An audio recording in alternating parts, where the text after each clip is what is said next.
Je ne pensais pas qu'une série pouvait être à ce point fidèle au jeu d'origine. Peut-être trop fidèle justement, c'est peut-être problématique.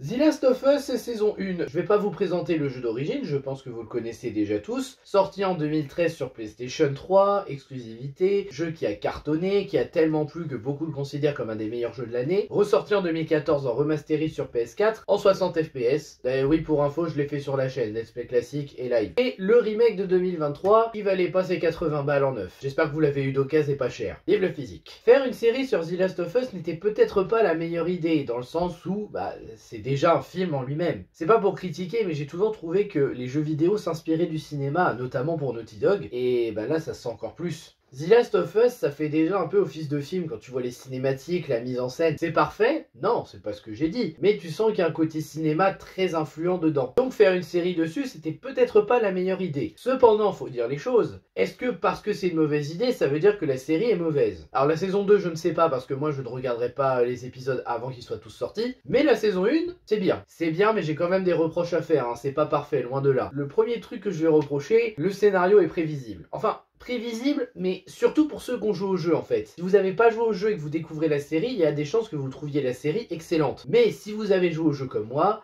ça passe moins la pilule. Ça passe moins parce que le scénario ne tente pas de grosses nouveautés. Il y a quand même des changements, mais assez mineurs. Et ça fait qu'au final, ça ne marche pas forcément. Ça n'agit pas. Ce qui fait aussi d'ailleurs que les scènes d'émotion, c'est bien tenté, mais non. Non, je ne suis pas investi émotionnellement avec ces personnages. Mais ça, c'est la faute au jeu, hein. Le jeu a placé la barre tellement haut, question émotion pour les personnages, même secondaires, que dans la série, ça passe moins. C'est quand même un peu regrettable. J'aurais aimé être plus investi émotionnellement pour les personnages. Et d'ailleurs, puisqu'on parle des personnages, autant la majorité, j'ai pas grand chose à dire, même s'il y a eu quelques changements. Par contre, il y en a j'ai pas accepté à la fois comment elle finit, parce que c'est légèrement différent du jeu, et c'est parce que c'est ma préférée de secondaire aussi. D'ailleurs, mes persos secondaires préférés féminins dans les jeux vidéo, ils ont pas de chance, hein, entre Jill Valentine et Tess. Bon, question d'adaptation, on va pas dire que c'est réussi. Oui, parce qu'autant Bill, Henry, tous les autres, comparés au jeu, franchement, j'ai rien à redire. Même le changement de Bill, c'est pas trop dérangeant. Mais le cas de Tess, je suis un petit peu déçu. En fait, Tess, quand je la vois dans le jeu, je sais qu'elle a du caractère, qu'elle se laisse pas faire, qu'elle se fait respecter, que c'est elle qui porte la culotte dans le couple. Et le problème, c'est que dans la série, c'est pas ce que je ressens. La série, j'ai l'impression pas qu'elle dépend de Joel, mais j'ai l'impression qu'ils ont pas respecté vraiment le personnage. Elle a un peu de caractère, oui, mais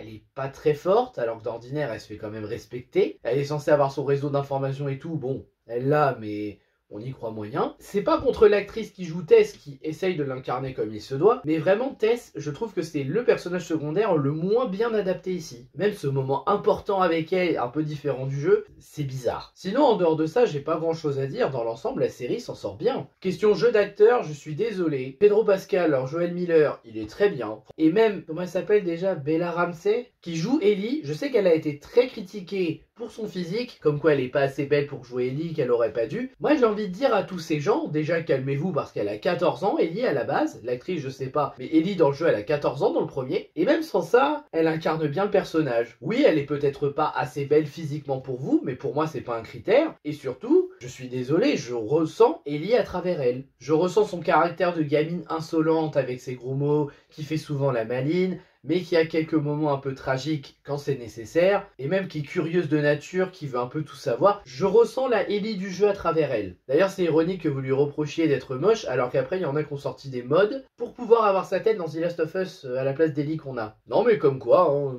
moi je cherche plus à comprendre les gens. Sinon, les persos secondaires, honnêtement, ça s'en sent bien aussi. Notamment Henry et Sam, qui sont fidèles à eux-mêmes. La seule différence, c'est que Sam, là, il est muet, il est sourd et muet, mais l'idée est pas mauvaise. Et même les quelques ajouts faits pour, je dirais, rajouter du contenu, il n'y a pas des mauvaises idées. Par exemple, pourquoi Henry est poursuivi? On pensait que c'était juste parce qu'il cherchait à survivre dans le jeu, et c'est ça. Dans la série, c'est un petit peu différent, c'est ça, mais de l'autre côté, il y a quelqu'un qui lui en veut vraiment et qui a sa poursuite. Oui bon, une antagoniste secondaire qui n'apporte rien, mais pas une mauvaise antagoniste pour l'épisode. Marlène est assez bien retranscrite aussi, hein, la chef des Lucioles blessée, mais qui essaye de maintenir son organisation, enfin sa secte. Qui on a d'autres? Sarah, même si on la voit que pour un épisode épisodes, elle est pas trop mal aussi. Tommy en lui-même qui est pas mal aussi, on le voit que dans peu d'épisodes, mais le acteur qui le joue l'incarne bien. Les personnages ont l'essence, on est dans l'esprit The Last of Us. On sent la fidélité, on sent l'envie de respecter le jeu. En même temps, t'as Neil Druckmann qui était producteur, donc forcément ça a dû aider. Mais tu sens qu'il voulait respecter le jeu. Les décors sont magnifiques, les musiques sont incroyables. D'ailleurs, évidemment, vu que ça se veut fidèle au jeu, il y a pas mal de clins d'œil. Notamment, moi, mon clin d'œil préféré, c'est la fin, même si c'est pareil que dans le jeu. Ça, c'est un petit peu dommage. Mais vraiment, la même musique. Et la musique, je la trouvais incroyable du générique de fin. En même temps, toutes les musiques étaient incroyables. Mais oui, il y a des clins d'œil qui font plaisir. Donc, un jeu d'acteur très réussi. Franchement, il n'y a rien à redire dessus. Une bonne avancée. Une tension qui, bizarrement, a fait effet. Mais ça, c'est surtout avec les claqueurs qui, disons-le, sont peu présents. En fait, le souci pour beaucoup, c'est qu'ils ont enlevé pas mal de phases avec des claqueurs. Les claqueurs sont plus discrets que dans le jeu. Parce que dans le jeu, on en croisait pas mal quand même, hein, avec toute la durée du jeu. Il y avait les passages avec les claqueurs, il y avait les passages avec des ennemis, des mercenaires. Là, c'était plus des mercenaires que des claqueurs. Qui est à la fois un peu dommage, mais de l'autre côté, quand j'y réfléchis, je me dis que c'est un peu logique. Les phases avec les claqueurs, ça peut fonctionner dans un jeu. De l'adversité, des obstacles pour avancer, de la difficulté. Mais est-ce que ça aurait fonctionné dans la série? Du genre, le passage final, où il y a tous les claqueurs là, qu'on doit passer. Est-ce que vous croyez que ça aurait marché dans la série? Je suis pas sûr, mais dans le sens où, dans le jeu, ça passe parce que c'est toi qui décides comment tu passes. Est-ce que tu vas discret? Est-ce que tu vas bourrin? Mais dans le cas de la série, c'est pas si problématique. Le final est incroyable, les évolutions sont marquantes. Vraiment, la série en elle-même, elle se tient. J'ai vraiment apprécié, malgré qu'encore une fois, le jeu est bien meilleur. Non mais faut pas se mentir, le jeu est bien meilleur.